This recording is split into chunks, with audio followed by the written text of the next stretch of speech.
What good is building something if you're never protected? What God entrusts to you deserves not just your appreciation. It actually deserves responsible protection. You see, many people, they work hard to earn, build, create, and acquire, but they do not always take the necessary steps to guard what they have actually built. And sometimes the absence of protection is not exposed until crisis occurs. We're going to talk about that. So welcome to Spirnancial Foundations, our weekly Sunday teaching series where faith meets practical living through God's wisdom. I'm Coach Dr. Monica Young Andrews, Spirnancial coach, author, chaplain, and wealth, asset, and legacy educator. In this series, we are exploring the 4 tenets of biblical wealth stewardship. Now, those are position, protect, grow, and pass on. In the last week, we discussed the first tenet, position. We explored the importance of positioning ourselves, our income, our resources, and our financial lives with wisdom and purpose. Today, we're focusing on the second tenet, protect. Yes.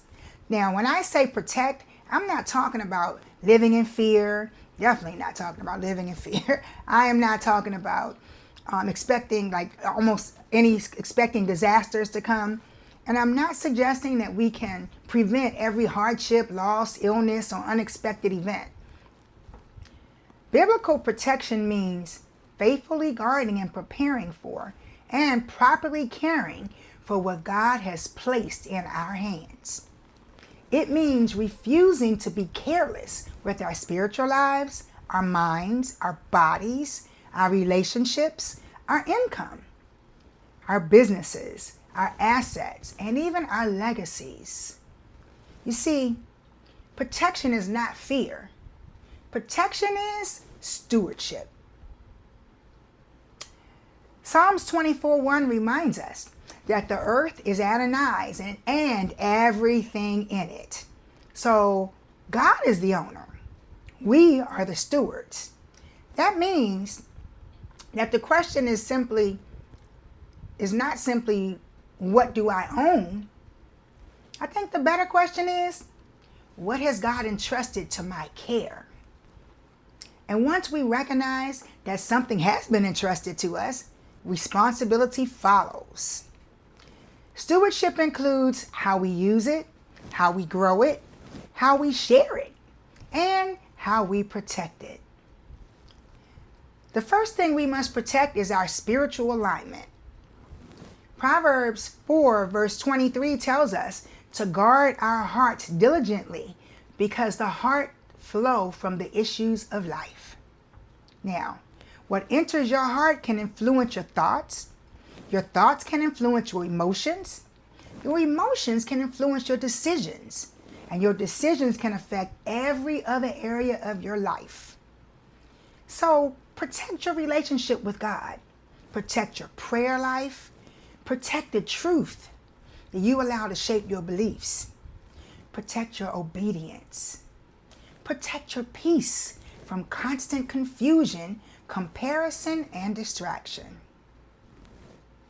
Before you protect possessions, protect your alignment with the one who entrusted you with those possessions. Yes. So protection is also mental and it's emotional. Not every voice deserves access to your mind. Not every opinion deserves authority in your life. Not every invitation deserves a yes. And not every argument deserves your energy. And not every opportunity deserves your attention. Got it? You may need to protect your mind through boundaries, through rest, through wise counsel, through limiting unhealthy influences, okay? And through refusing to repeatedly rehearse fear, defeat, and scarcity. Get rid of those, brothers and sisters. Your peace is valuable. Your clarity is valuable. Your emotional stability is valuable. Protecting them help you make wiser decisions. Next, our bodies are part of what God has entrusted to us. Protection may include proper nutrition, movement, rest, medical attention, reducing harmful stress, and listening when your body is signaling that something needs attention. Our body definitely tells us. Taking care of your physical health is not vanity. It is stewardship. True stewardship. Because your ability to fulfill your purpose is affected by your capacity to function. We cannot separate financial stewardship from physical stewardship when poor health can affect income, family, and legacy. So protecting your family now includes far more providing than just food and shelter. It includes having honest conversations, creating emergency plans, documenting important information, and teaching children wisdom. Preparing for situations no one enjoys discussing, you know what I mean, and making sure your family is not left completely confused if something happens to you. This may include discussing who should be contacted, where important documents are kept, who has authority to act, and then what resources are available, what responsibilities must continue, and what are your wishes. You see, love prepares, love communicates, and love does not leave avoidable chaos behind. Let me say that again. Love does not leave avoidable chaos behind. Got that?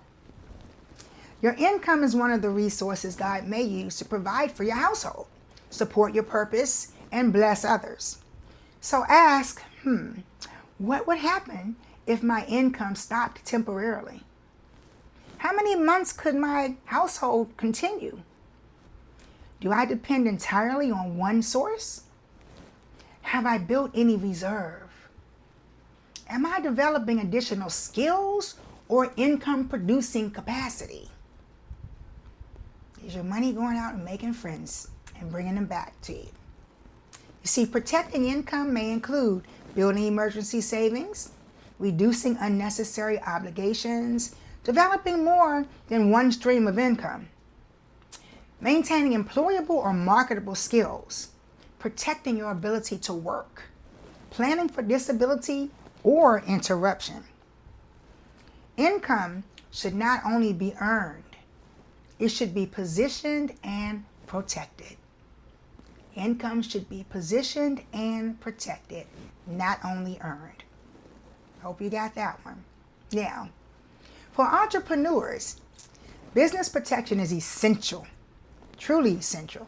A business may represent years of work, sacrifice, knowledge, relationships, systems, and intellectual property. But many businesses operate without enough structure. You see, they may have no separate financial records, no written agreements, no succession plan, no backup systems, no proper insurance, no documentation of processes, no SOPs, and sometimes no one else knows how the business functions. Ooh. Protection may include for your business separating business and personal finances. Hopefully you have done that already. Using written contracts, very key. Maintaining accurate records. Protecting data and passwords. Backing up important files. Reviewing business insurance. Documenting key procedures. Preparing for continuity if the owner becomes unavailable, ill, sick. A business is not truly protected if everything depends on one person remembering everything. That is not protection, ladies and gentlemen. So in today's world, protection also includes information, identity theft, financial fraud, data breaches, account takeovers, and online scams can affect individuals, families, and businesses, which affects legacy. Practical protection may include strong, unique passwords, two-factor authentication, monitoring financial accounts, protecting social security numbers, being cautious with your links and the requests, reviewing your credit reports, limiting unnecessary access to private information. Now, this is not paranoia I'm talking about. This is wisdom. Proverbs repeatedly praises the prudent person who sees danger and takes appropriate action. Yes. Now, assets may include, because you want to protect your assets as well, remember? They may include your home, business interests, savings, investments, intellectual property, personal property, and future income. Protecting assets does not mean hiding them or acting dishonestly. No. It means using lawful, ethical structures and strategies to reduce unnecessary exposure. That may include appropriate insurance, correct titling, beneficiary designations, business entities, estate planning documents, trust planning where appropriate, accurate records, professional, legal, and tax guidance. Different people need different strategies. So this is not about copying what someone else does. It's about understanding your own situation and getting qualified guidance. Qualified guidance, ladies and gentlemen. You should understand what you have, how it is held, who can access it, and what happens to it when circumstances change. Very key, very important. Forgot to turn on Do Not Disturb. Now, we need to protect through insurance. Insurance is one protection tool. It is not the only tool, and it should never replace wisdom. But the purpose of insurance is to actually transfer certain risks that could otherwise create significant financial harm. Insurance is key. Depending on your circumstances, protection may include reviewing health insurance, disability coverage, life insurance, homeowners and renters insurance, auto coverage, business insurance, liability protection, long-term care considerations is very key too. Protection is not simply buying a policy, ladies and gentlemen. It's understanding what is covered, what is excluded, how much protection exists, who the beneficiaries are, whether the coverage still matches your life. A policy you do not understand may actually create a false sense of protection. So you think you have things, covered, but if you don't understand what you have, you may find yourself in a scenario, or your beneficiaries may find themselves in a scenario that they thought they were protected and they're not. It happened with me and my father when he died back in the 80s. So make sure you understand. Many families assume that love and good intentions are enough. But good intentions, they don't replace the documents. Depending on your circumstances, important documents may include a will, a trust, financial power of attorney, healthcare directives and healthcare medical power of attorney, beneficiary designations, guardianship instructions, business succession documents, list of accounts and your contacts. Documents should also be reviewed regularly. We recommend minimum annually, if not quarterly, because lives change, families change, businesses change, assets change, and more importantly, laws change. Stay on top of it. Protection requires more than just creating documents one time. It requires keeping them aligned with your current reality. So there is an unhealthy version of protection I want to just go over real quickly. It happens when fear causes people to hold everything tightly, to trust no one, to avoid every opportunity, to refuse generosity, to reject all risk, or to believe that security can only come from money. That is not faithful stewardship, ladies and gentlemen. Protection should create greater freedom to serve, not greater bondage to fear. Let me say that again. Protection should create greater freedom to serve, not create greater bondage to fear. Remember, God remains our source. Planning is not our God. Insurance is not our God. I'm saying with little g's. Assets are not our God. Structures are not our God. They're simply tools. They're all tools. We trust God and we use wisdom.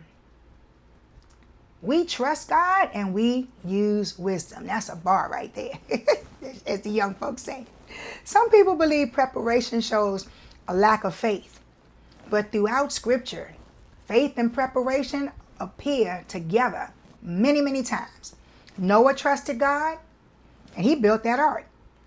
Joseph trusted God and he stored grain during years of abundance. Nehemiah prayed and organized people to guard the wall. The Proverbs 31 woman trusted God and prepared her household. Preparation does not cancel faith. It demonstrates obedient action. Obedient action is what God asks us for. So faith does not require carelessness. Please don't be careless. You see, protection is spirnancial because it reaches every area. Protect your spiritual alignment. Protect your mental. Protect your emotional peace. Protect your physical health. Protect your relationships and your social environment. Protect your financial resources because damage in one area can eventually spread into all the other areas. A spiritual compromise may affect your decisions. Emotional instability may affect your spending. Poor health may affect your income. Unhealthy relationships may affect your peace, business, and finances. Now, financial disorganizations, they may affect the entire household. So we do not protect one place while ignoring the whole. Here's a simple protection review you can begin this week. Ask yourself 6 questions. Question number 1. What has God entrusted to me? Number 2. What risk could responsibly affect it? What risk could reasonably affect it? What risk could reasonably affect what God has entrusted to you? What protection already exists? What are the gaps? Who should know the plan? And number 6, what is one action I need to take now?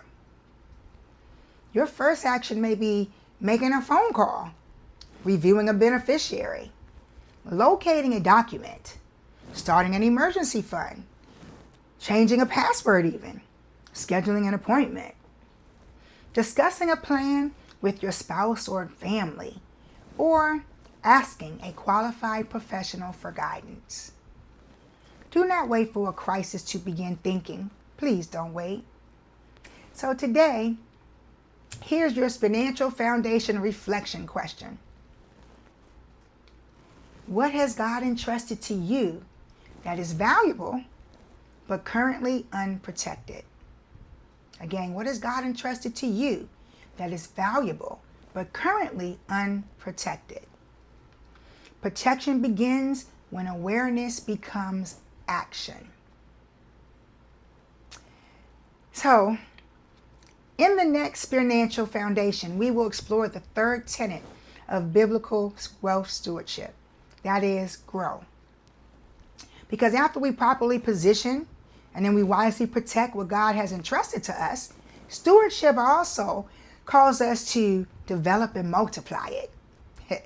But growth must come with wisdom, integrity, patience, and purpose. All keys to this growth.